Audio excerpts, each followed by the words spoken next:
निश्चित रूप से जो गठन हुआ वो देश के लिए हुआ।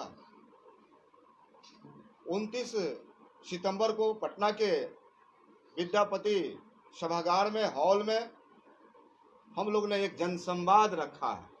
उस जनसंवाद का मूल विषय है कि आबादी के अनुसार, यानी जो जनगणना राज्य सरकार ने जो कराई है उसके अनुसार अति पिछड़ी जातियों को संख्या बल के आधार पर अति पिछड़ी जाति का जो कोटा है, राज्य सरकार ने 18% कोटा दिया है, उसका दायरा, उसका आकार जनसंख्या के अनुसार बढ़ाने के लिए हम सब मांग करते हैं और इसका मांग 18 से 25% किया जाए। हम लोग तमाम अति पिछड़ा समाज के लोग इस बिंदु पर एकजुट हुए हैं और आपके बीच बैठे हैं। हमारा मांग भी है, जिस प्रकार से बिहार में माननीय नीतीश कुमार जी और उसके पहले जननायक कर्पूरी ठाकुर जी ने इस कमीशन का गठन किया, जो समाज के वंचित लोग थे, खेत में, खलियान में, गांव में रहते थे, उनको समाज के मुख्य धारा में आगे बढ़ाने के लिए अति पिछड़ा वर्ग आयोग का गठन किया गया। उसी प्रकार से हम तमाम बिहार के अति पिछड़ा समाज हम मांग करना चाहते हैं केंद्र सरकार से कि केंद्र सरकार में भी अति पिछड़ा आयोग का गठन किया जाए। उसके साथ ही हम लोग के पुरोधा जननायक कर्पूरी ठाकुर भारत रत्न से सम्मानित किया जाए। और अभी हाल में ये महिला आरक्षण बिल जो 33% लोकसभा और राज्यसभा में पास हुआ है, उसके लिए हम अपने अति पिछड़ी महिलाओं के लिए 25% आरक्षण की हम मांग करना चाहते हैं। तो आप तमाम लोग आए और ये जो हमारी मांग है उस मांग को आपके माध्यम से सरकार के पास पूरी हमारी जो आबादी जनमानस है, तो हमें उम्मीद में भरोसा है कि हमारा जो अति पिछड़ा मोर्चा का जो गठन किया जिस उद्देश्य से, और निश्चित तौर पे हमारा जो अधिकार है संख्या बल के आधार पर, वह निश्चित रूप से राज्य सरकार से और केंद्र सरकार से मिलनी चाहिए। इसके लिए हम लोग निश्चित रूप से लड़ाई लड़ने का काम करेंगे। अब इसके बाद अजान गाजी साहब आपको संबोधित करेंगे। देखिए प्रेस के साथियों, आज अति पिछड़ा संघर्ष मोर्चा के तत्वाधान में आज प्रेस वार्ता रखी गई है। कई महत्वपूर्ण बिंदु हैं। मैं बधाई देना चाहता हूं रणविजय साहू जी को, एक सोच के तहत जो इन्होंने अपनी मांग को रखी है केंद्र सरकार और राज्य सरकार के लिए, वो बधाई के पात्र है। पहला जो बिंदु है कि जो अति पिछड़ा बैकवर्ड कम्युनिटी से बहुत सी जातियों को ईबीसी में लाया गया, इसके लिए हम सबसे पहले मुख्यमंत्री जी को बधाई देना चाहते हैं।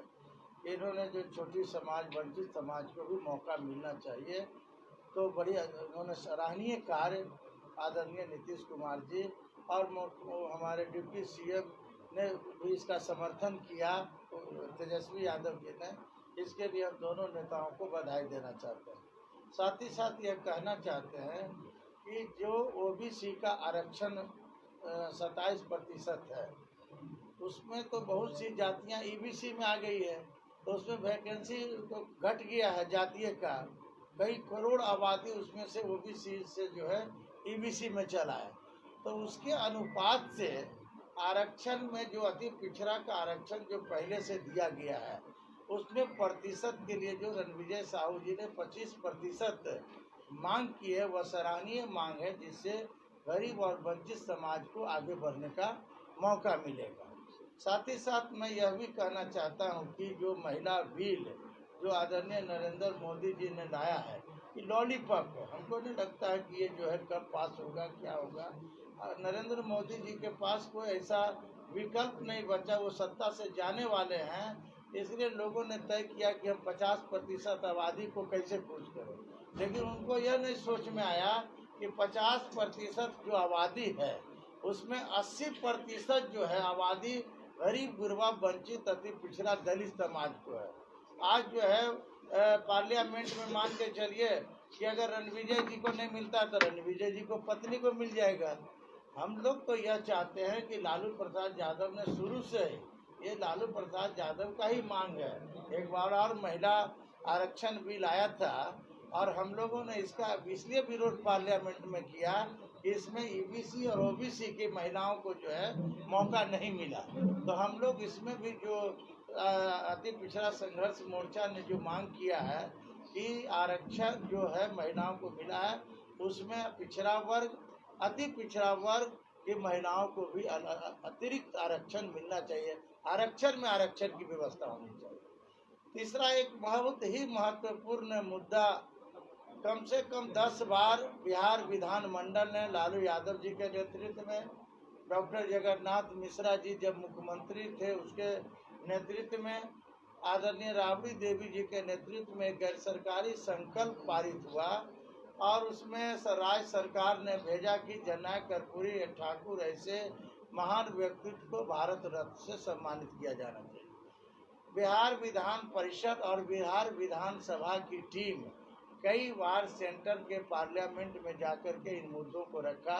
जो कमेटी जाती है गैर सरकारी संकल्पों की, तो मामला लंबित था, लेकिन अभी तक नरेंद्र मोदी ने इसको नज़रअंदाज किया।